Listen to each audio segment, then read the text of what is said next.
A girl asked me for my number. Was what I did next morally wrong? Oh. I'm just like, what? Let's read. All right. Raw I'm very dog. curious. We're raw dogging this one. We have not read this previously, so all we know is the title, and we're intrigued. Let's see what we have to say. Yesterday, I was studying at a cafe in my college town when a girl approached me and said I was cute, and she asked for my number. I was flattered by her approaching me, but I did not find her attractive, unfortunately. However, I got nervous because that rarely happens to me, so I just gave her my number anyway. A few hours later, she texted me saying, "Hey, it's a blank name from the cafe." At this point, I didn't know how to handle the situation and whether or not I should respond. I was not interested in pursuing her romantically or even becoming friends with her. So I asked a few of my friends for advice. The first two friends I asked told me the best thing I can do is either reply to her message and tell her that I'm not interested right off the bat, or just not respond at all.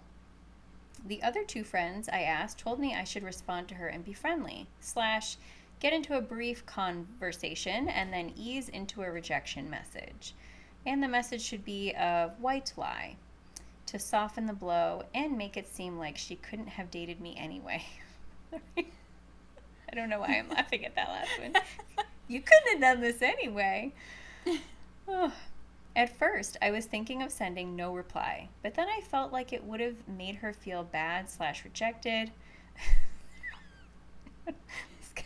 Chronic overthinker maybe over here. Oh my gosh, we have a whole Reddit post on this. Okay.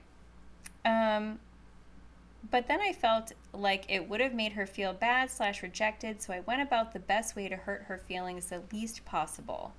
I also had no intention of trying to lead her on or anything. What I ended up doing was listen to the latter two friends, and I responded to her saying, "Hi, it's my name." And then she asked how I was doing, and I responded to that. And then she asked if I was free to call her sometime later. In response, I told her I was busy, and then I told her, "Also, I didn't know if I was going to be the one to tell you this, but I'm gay, LOL." Sorry. Oh, wait, is he gay? He's not gay. No, this is the white lie. Yeah. Okay. I think you're laughing because this whole thing is kind of... The whole thing is, this is like... Just... This is, I love my clients. This is reminding me of... Very thoughtful. Very, very thoughtful. Very, very thoughtful. Maybe a bit too thoughtful. But that's okay. That's okay. Oh, I'm really curious where this is going. All right. So, also, I didn't know if I was going to be the one to tell you this, but I'm gay, LOL, which is not true, and just a white lie to make it... Who else would be the one to tell her this? Sorry, but like, who else would tell her that? His mom was going to give her a call. On? Oh my gosh. Okay.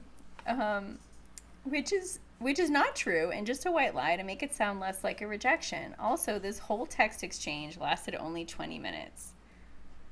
After doing this, the first two friends I asked for advice told me that what I did was not morally right and that I should have been honest from the start. Their view is that it's more respectful to be transparent, even if it stings a bit. My stance is that I was trying to be empathetic and protect her feelings, and that it was... This is a very interesting one, really. Pull it together. My stance is that I was trying to be empathetic and protect her feelings, and that it wasn't serious enough to require complete honesty since we didn't know each other. I feel deep down that what I did was right, even if it may have been unconventional. But now I'm wondering if lying about something like that crosses a moral line. What? I can't believe we're going to react to this one. Oh my gosh. Was what I did morally wrong, or was it understandable in this situation? Wow. Oh, wow. I'm going to be honest. This poor individual sounds like they struggle from some OCD. right? Like obsessing over if they're morally right over a white lie that's protecting a stranger's feelings.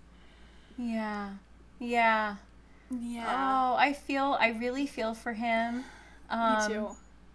I'm chuckling because this feels familiar. Does this not feel Yeah, familiar to you? yeah, for sure. Like I feel like this would be a classic situation a client would bring to Yeah, me that struggles with high anxiety or OCD yeah. and is also okay, so maybe we could talk about that. We don't know if this person has OCD, but No, just a I reaction. think, yeah, I think Yeah, it's just like it's a feeling that comes up like, oh, I've been here. I've been here. I've heard a yeah, story, probably a lot like this one or very similar. Something that, yeah. like, on the surface, you're like, this isn't, this is not life or death. This is not like you're bringing a level of intensity to something that, like, Yes, doesn't call for it, right? So, like, with anxiety, I mean, we all feel anxious, right? Like that's a normal human emotion and experience. for sure. What makes it like clinical might be the intensity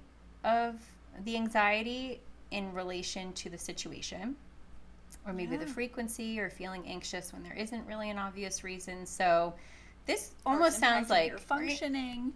And it Right. sounds like it must be, right? Like if you're obsessing over this kind of interaction, I would imagine you're obsessing over a lot of other things going on too that's Right. going to be getting in the way of things. Right. And there are so and what's different about OCD compared which is obsessive compulsive disorder because a lot of people think OCD is like, oh, you just like wash your hands a lot and you just like a clean Yeah. house. No, I like a clean house and wash my hands a lot. I don't have OCD. um, OCD is very disabling condition, right?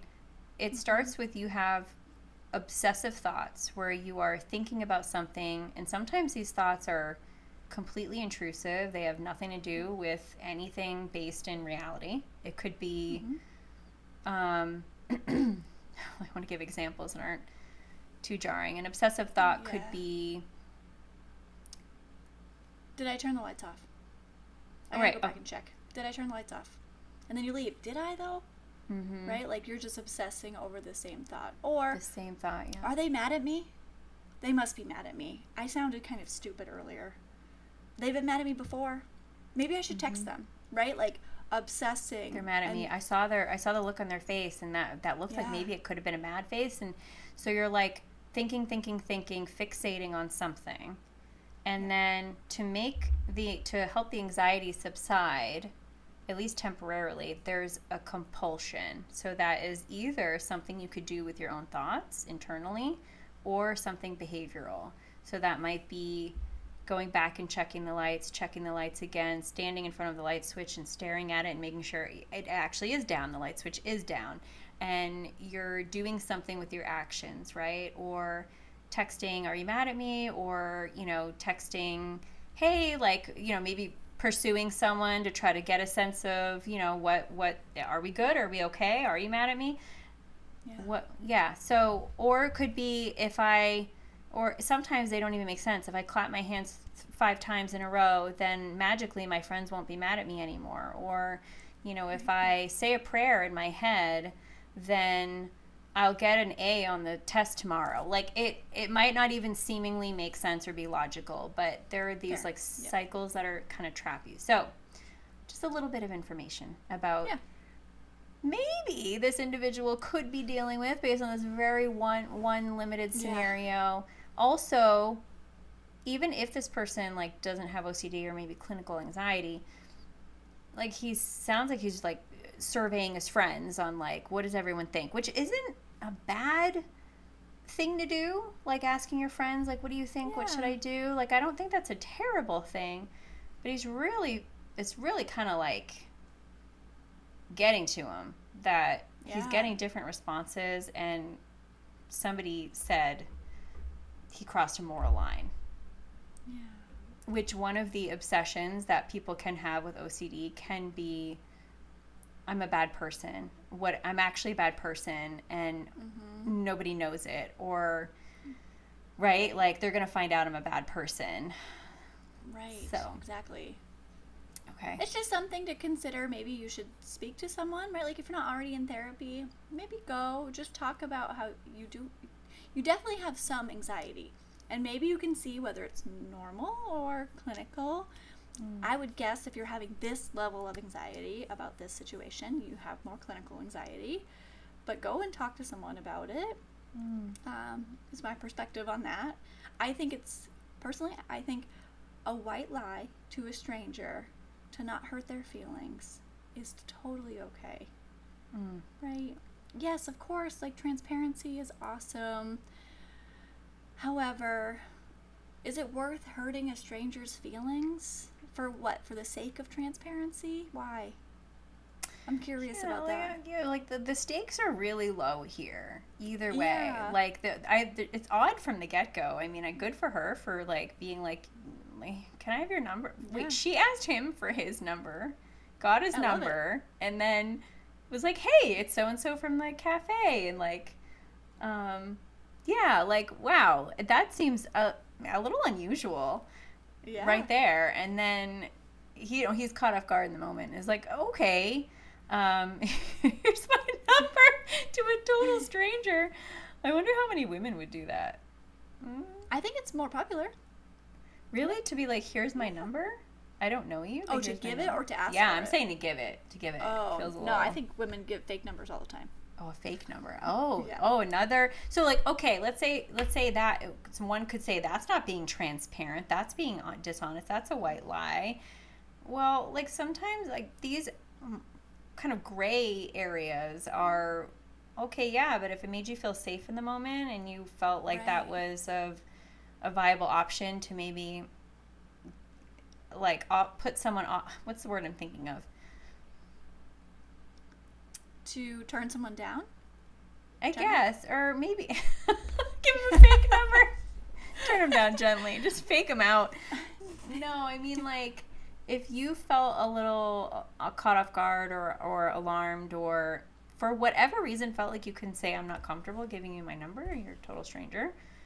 Yeah. Okay, like that's still giving a coherent sentences right now.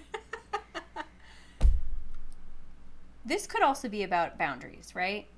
He has decided in the time of giving his number, I'm not interested, I'm not attracted. She clearly has this like, I'm interested in you vibe, right? And so he's decided for himself that he's not going to continue to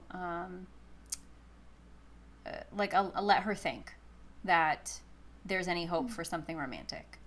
There's options there. So he's made the decision and he's trying to choose an option that would not hurt her feelings. He has really good intentions. It's good intentions, and you get to decide like what that looks like. You could just simply not answer someone. You could block her number. You could tell her, hey, yeah, I'm in a relationship. A monogamous relationship. Yeah. Yeah, you could say you're gay. I mean, that might have put her off. I wonder if I'm really curious what her response was. But, you know, like you get to decide that, and that's okay. And I think we owe it to like people we're invested in to be more honest and transparent than that, right? Yeah, for sure. If like a friend of his that he already had and was already in his life and knew and hung out with, like started to have feelings for him and then like got close and he was like, I haven't come out to anyone yet, but I just want you to know I'm gay. And he's not because he can't say I don't feel that way about you. Well, that's a different conversation, right? Like we're talking about this is someone that you are invested in, you know, a relationship with, a friendship with. Right? So, or that's like doesn't make sense. You're going to have other people in your circle or mutual friends or whatever, and now you lied to one, but you're... So, I think, yeah, stakes are low. It's like a non-issue. I don't... Yeah, but for someone with anxiety, of course, it's going to be a big issue, wanting to be the good person, but it comes down to whether or not you think lying makes you a bad person. Is there ever an okay time to lie? It just seems like one of those things that's really gray. There's no black and white answer. Sometimes personally, I think it's okay, such as that scenario. But maybe not everyone would agree with me. Some people would be like, yep, absolutely, that's bad all the time. And you have to decide what's best for you, of what you think makes the most sense for you, and that's okay. You know what else is I think as long as you're not hurting anyone intentionally, right? As long as you're not hurting anyone intentionally, you decide your boundaries. You decide your boundaries and how you're going to communicate and relay that. And sometimes we do it in a more passive way, or in a way that is withholding, or simply isn't true, right? Like if you really didn't want to, let's say you were going to call it a work because you were having a mental health day. Let's say you were just like really struggling, like you're feeling maybe depressed, or you just had a huge fight with your partner or something, right? Or you were just struggling. And you decided to tell your boss, you came down with a stomach bug, and you call out because it's harder to talk about mental health and the stigma and all the meanings we place on that versus, oh, stomach bug, we all get stomach bugs. That's understandable, right? I feel like that's one of those situations. Are you being fully honest and transparent?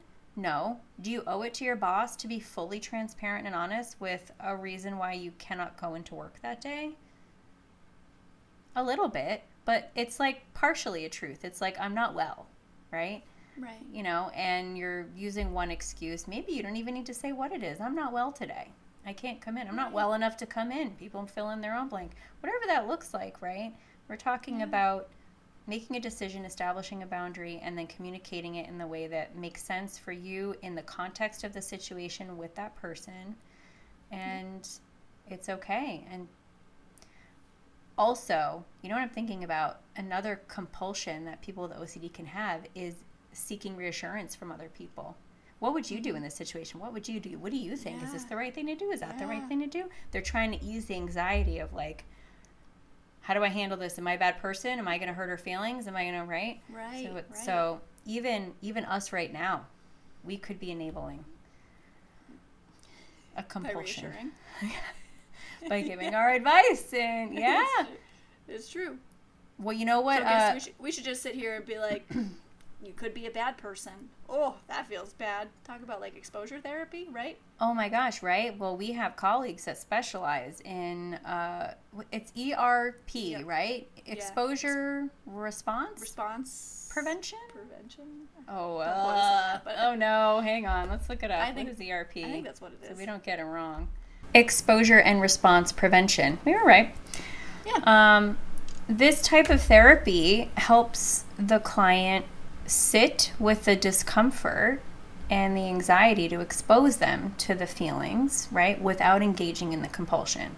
I know I'm oversimplifying it. I'm not specifically trained in it, and neither are you, right, Victoria? But we've learned a lot about it through our colleagues, and they would absolutely not give reassurance in this situation, and perhaps have the client decide what response to give and then just do it and sit with it, or practice giving a response like, I'm gay, or I'm so sorry, but I'm not interested in a romantic relationship right now, or whatever they decide.